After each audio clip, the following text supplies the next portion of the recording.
채플에 나오신 우리 선생님들, 학부모님들, 그리고 우리 학생들 주님의 이름으로 환영합니다. 오늘은 하나님의 관점으로 역사보기라는 제목으로 설교를 할 텐데요. 요한계시록 20장 1절부터 4절까지 말씀을 보도록 하겠습니다. 잠깐 음소거가 안 되신 분이 이렇게 음소거를 좀 해야 될 것 같네요. 제가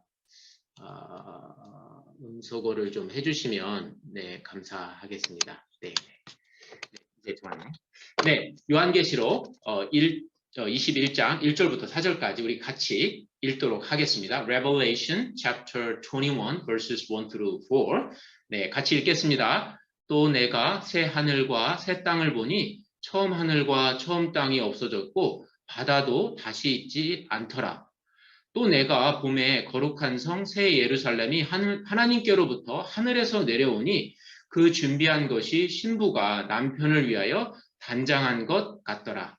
내가 들으니 보좌에서 큰 음성이 나서 이르되 보라 하나님의 장막이 사람들과 함께 있음에 하나님이 그들과 함께 계시리니 그들은 하나님의 백성이 되고 하나님은 친히 그들과 함께 계셔서 모든 눈물을 그 눈에서 닦아주시니 다시는 사망이 없고 애통하는 것이나 곡하는 것이나 아픈 것이 다시 있지 아니하리니 처음 것들이 다 지나갔음이로라. 네.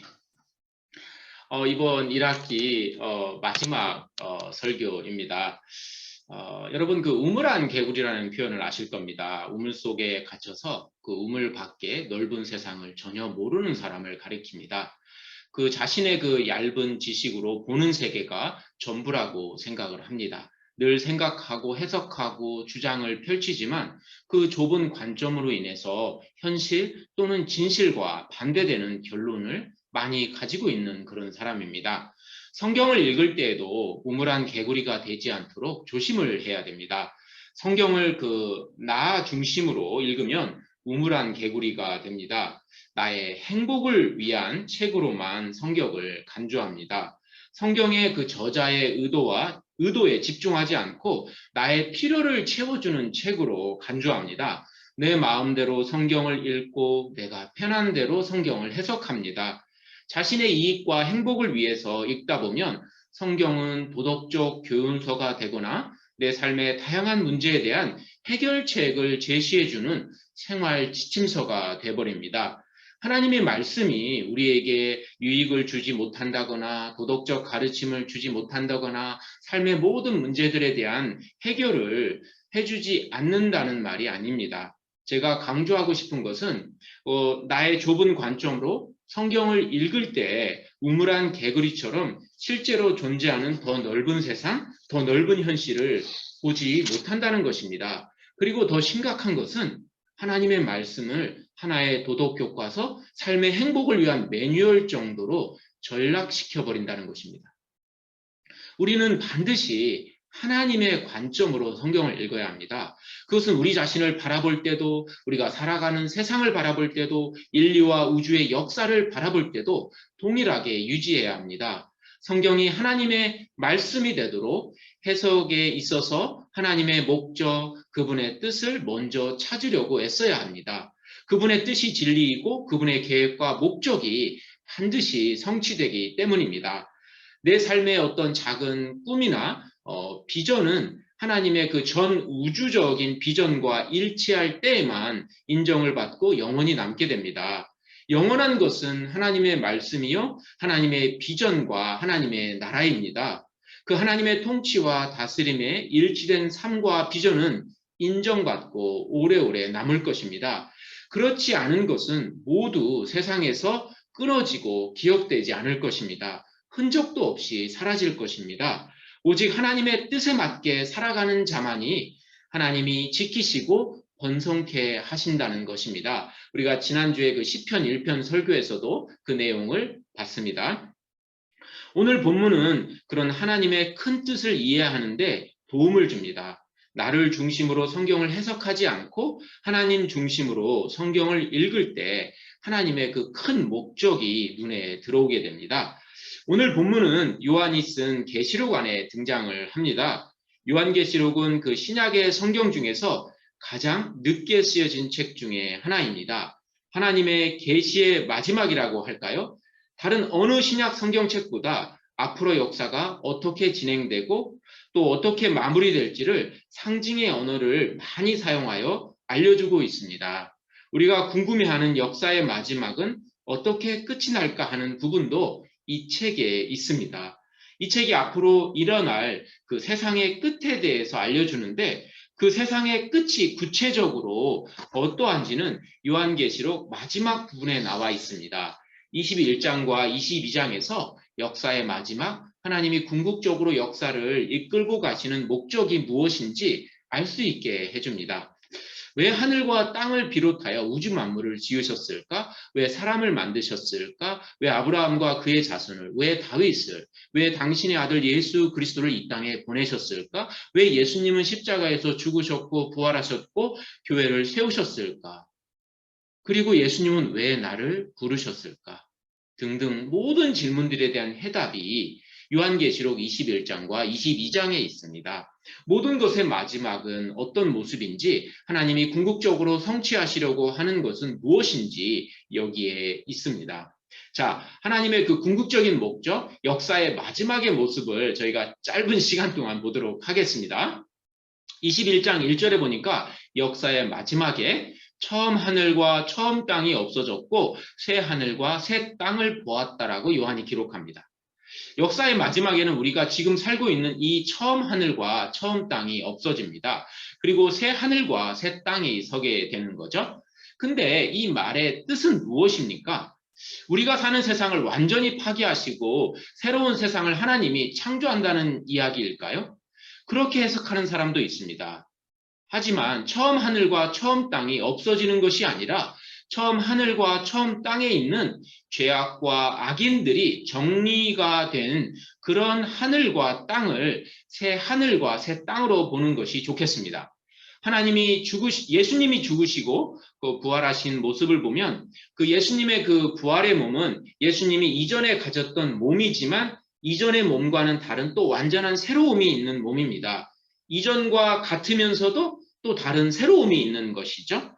동일하게 역사의 마지막에 하나님이 하시는 일은 이 세상 가운데 있는 모든 악들과 악인들과 하나님을 대적하는 그 모든 사상과 조직과 체제와 인격체들을 모두 청소하고 제거하신다는 것입니다.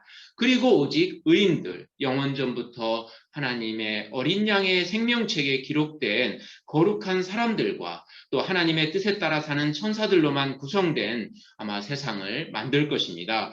그 새로운 세상을 새 하늘과 새 땅이라고 요한이 부르고 있습니다. 그러니까 새 하늘과 새 땅은 기존의 하늘과 땅이지만 이것 안에 있는 모든 악과 하나님의 대적하는 모든 것이 제거된 상태의 하늘과 땅을 가리킵니다.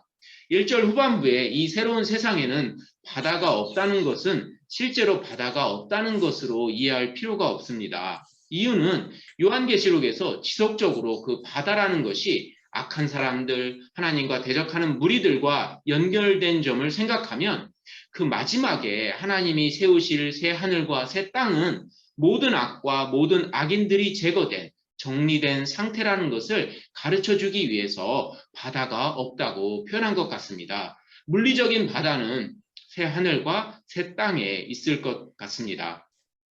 하나님의 계획은 역사의 마지막에 지금 현재 우리가 살고 있는 하늘과 땅을 그대로 가져가시되 그것을 완전히 새롭게 하신다는 것입니다.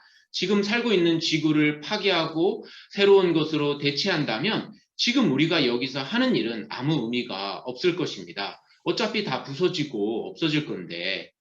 그런데 요한계시록 21장 1절은 우리가 이 땅에서 현재 죄로 물든 처음 하늘과 처음 땅에서 악과 싸우고 하나님의 뜻에 반하는 모든 것들과 투쟁하는 우리의 수고가 헛되지 않다는 것을 가르쳐 줍니다.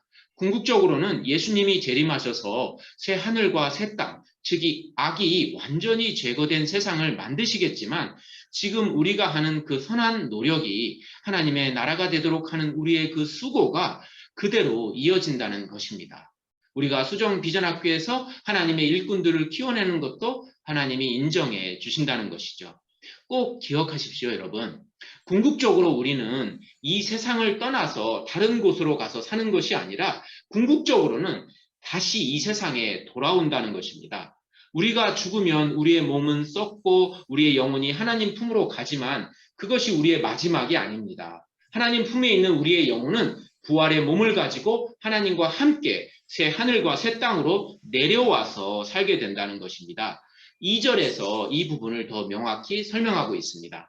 자, 이제 모든 악이 제거된 새 하늘과 새 땅이 우리 어떤 역사의 마지막의 모습이라고 했습니다. 또 역사의 마지막에 무엇이 있는지 보겠습니다. 2절에 보니까 거룩한 성 새 예루살렘이 하나님께로부터 하늘에서 내려온다고 기록합니다. 그 새 하늘과 새 땅에 있는 것은 거룩한 성 새 예루살렘입니다. 하늘에 계신 하나님으로부터 내려온다고 합니다. 이 거룩한 성 새 예루살렘은 무엇을 가리키는 것일까요? 이것은 그 어린 양이신 예수 그리스도의 피로 정결케 된 성도들을 가리킵니다. 죽어서 이렇게 몸과 분리된 영혼은 하나님 품에 있다가 부활의 몸을 얻게 되고 하나님 품에서부터 그 새 하늘과 새 땅으로 이렇게 내려온다는 것이죠. 그 내려온 새로운 그 성도들을 새 예루살렘 거룩한 성이라고 불리고 있습니다. 이 거룩한 하나님의 백성들을 2절 후반부에 보니까 남편을 위해 아름답게 단장한 신부 같다고 요한이 기록합니다.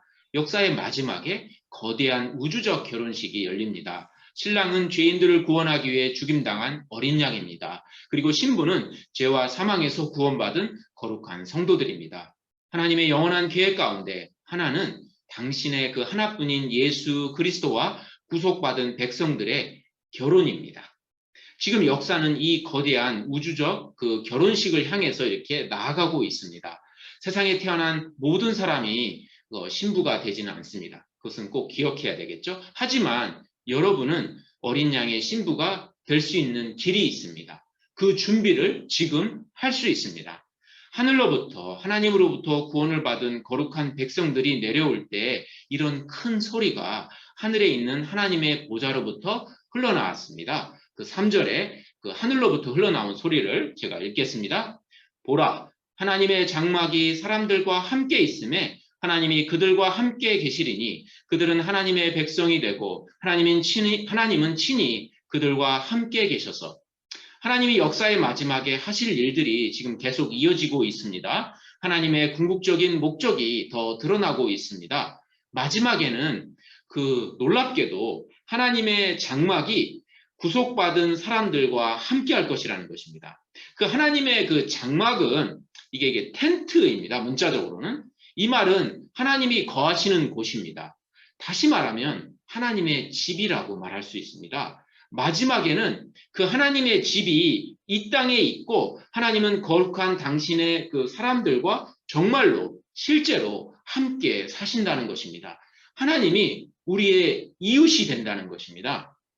하나님이 아담과 하와를 지으시고 에덴 동산에서 꿈꾸셨지만 인간의 불순종으로 이루지 못한 것, 광야에서 그 회막에서 약속의 땅에서는 성전에 거하신 것, 그리고 예수 그리스도가 인간으로 우리 가운데 거하신 것은 모두 이 마지막에 있을 하나님과 당신의 그 백성과 함께 사는 것을 의미했음을 알 수 있습니다.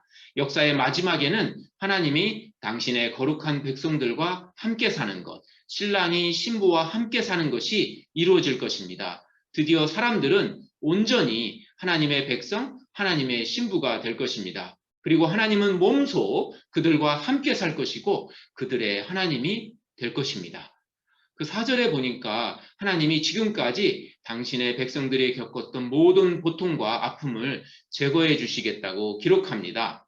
우리 같이 한번 읽겠습니다. 모든 눈물을 그 눈에서 닦아주시니 다시는 사망이 없고 애통하는 것이나 곡하는 것이나 아픈 것이 다시 있지 아니하리니 처음 것들이 다 지나갔음이로라. 죄로 인해 망가진 세상의 모든 비극적 상황을 하나님은 마지막에 완전히 제거하실 것입니다. 더 이상 죄도 악도 사망도 슬픔도 이별도 눈물도 외로움도 혼자됨도 없을 것입니다. 온전한 평화와 위로와 만족과 기쁨과 행복이 가득한 세상을 하나님이 당신의 백성들에게 주실 것입니다. 우리가 사는 현재의 세상 속에 있는 모든 악과 어둠과 고통이 미래에 완전히 제거될 것입니다. 제가 이제 너무 짧은 시간에 역사의 마지막에 이루어질 거대한 결말에 대해서 지금 이야기를 나눴습니다. 우리는 그 우물한 개구리식 삶을 벗어나야 합니다. 역사의 마지막에 실제로 이루어질 그 일들을 고려하면서 그 현재 우리가 살고 있는 이 삶을 고쳐야 합니다. 나는 새 하늘과 새 땅에서 살 수 있을 것인가? 아니면 처음 하늘과 처음 땅의 방식으로 살고 있는가? 세상에 좋은 것을 다 가지려고 애쓰다 새 하늘과 새 땅에 들어가지 못하는 인생을 살고 있는가? 오늘은 시간이 없어서 죄송합니다. 다루지 못했지만 21장 바로 이전에 요한은 역사의 마지막에 새 하늘에 어울리지 않는 모든 악과 죄인들, 하나님께 대적하는 세력들을 모두 제거하는 전쟁을 치르시고 승리하셨습니다. 그들은 모두 영원한 불못에 던져졌습니다. 여러분은 어느 편에 서 계십니까? 세상 편에 서서 세상의 방식대로 살아가고 있습니까? 그런 사람은 새 하늘과 새 땅에 들어갈 수가 없습니다. 영원한 불못과 새 하늘과 새 땅이 우리 앞에 존재합니다. 여러분은 어느 쪽을 향해 가고 계십니까? 어린 양의 피로 구원받고 거룩하게 된 백성들만이 이 새 하늘과 새 땅에 거합니다. 하나님의 아들이신 어린 양 예수 그리스도의 신부가 되어 영원히 삼위 하나님의 교제 가운데 살게 될 것입니다. 여러분은 누구라고 생각하십니까? 여러분은 무엇이 되고 싶습니까? 어린 양 예수 그리스도가 여러분의 신랑이 될 수 있습니다. 여러분은 예수님의 신부가 될 수 있습니다. 이것보다 더 고귀한 꿈과 비전은 없습니다. 예수님이 여러분의 신랑이 되시면 세상의 모든 것을 얻은 것보다 더 많은 것을 얻은 사람이 됩니다. 반대로 예수님을 신랑으로 택하지 않는다면 여러분은 세상의 모든 것을 얻는다 해도 모두 잃을 것이고 여러분 자신도 영원한 불못 가운데 고통 속에 살아갈 것입니다. 하나님이 역사를 어떻게 이끄시는지 오늘 그 큰 그림을 보았습니다. 현재의 그 분주한 삶에서 고개를 들고 하늘을 봐주십시오. 하늘의 보좌에 앉으신 하나님을 봐주십시오. 성경을 하나님의 관점으로 읽어주십시오. 그러면 여러분을 위한 하나님의 그 거대하고 놀라운 계획을 보고 흥분할 것이고 현재 여러분의 삶도 그 새 하늘과 새 땅을 향한 삶으로 바뀔 것입니다. 네, 이상으로 설교를 마치고 제가 기도하겠습니다. 네. 좋으신 하나님 아버지, 하나님께서 인생들을 향해서 계획하신 것, 주시려고 하시는 그것이 너무나 놀랍습니다. 하나님의 그 원대한 계획 속에 하나님의 거룩한 백성들을 하나님이 구원하시고 그들을 당신의 하나뿐인 예수 그리스도의 신부로 맞이하려고 준비하신 것에 하나님 저희가 놀랍고 흥분됩니다.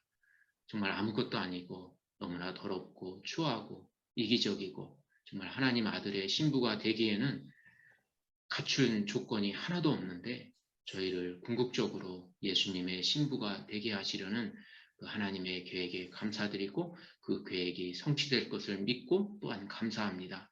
하나님 바쁜 가운데 저희가 살아가지만 늘 하나님의 그 원대한 계획을 저희가 바라보면서 그것에 흥분해하면서 이 땅에 있는 것들에 집착하지 않고 살아가는 우리 수정비전학교의 교사, 학생, 학부모 되게 하여 주시옵소서. 감사하며 우리 주 예수 그리스도 이름으로 기도드리옵나이다. 아멘. 네, 이제 곧 떠나실 텐데요. 꼭 기억하실 것은 지금 코로나가 상당히 지금 이렇게 증가 추세에 있어서 여러분들이 교실에서 잘 방역수칙을 잘 지켜주시기를 당부드리겠습니다. 이제 얼마 남지 않았는데 우리 기도하면서 하나님의 도우심을 구하면서 우리 마지막까지 건강하게 이번 학기를 마치도록 했으면 좋겠습니다. 네, 수고하셨습니다.